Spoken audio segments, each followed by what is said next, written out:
In staying cool, we can't forget about our furry friends. In fact, even if the weather is in the upper 70s, your dog could face heat-related illness in just a matter of minutes. Our Dylan Valencia sat down with a local employee at an animal clinic to learn more. Good morning, Dylan.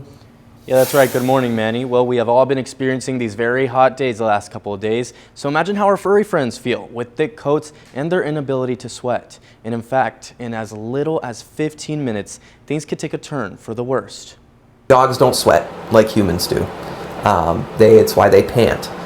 It's the only way they can really do any kind of temperature regulation.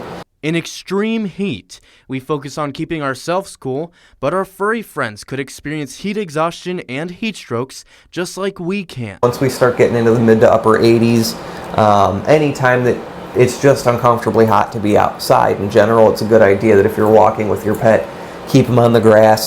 Brian has worked at Animal Clinic of Rockford for 4 years, but before that, working with Boone County as a field officer, rescuing animals in danger. This time of year, we would get calls on a near weekly, maybe even a couple times a week basis of people who would leave an animal in a vehicle. People would just bring a dog to without asking if they could have a dog at the event. They were told they couldn't have the dog at the event, so they decided to just put the dog in the car and then go about their day or go to the event, whatever it was. In a car, it takes a handful of minutes for a dog to face emergency consequences. Even if it's only in the upper 70s outside, it can get up to 20 degrees warmer inside of your car within only 10 minutes. When they're in a small enclosed hot space, there's limited airflow and they don't have access to water, they can overheat very, very quickly. Not only that, but it's against state law, with you being fined up to $1,500 and up to 30 days in prison. And concrete heats up quick too.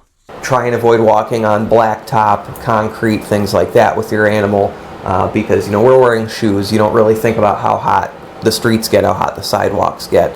And that actually can cause burns on the pads of the animals. Signs for heat stroke or heat exhaustion include excessive panting, low energy, or even vomiting.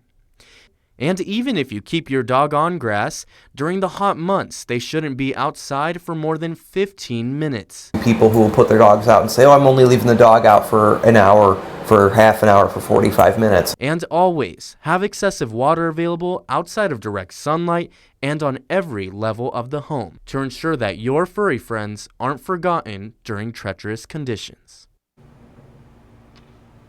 One more thing to keep in mind is dehydration. A simple test would be to tug on their fur. If it snaps back in place quickly, well, your pet is properly hydrated, But if it retracts slowly, that means it's time to hydrate. Definitely important tips to keep in mind.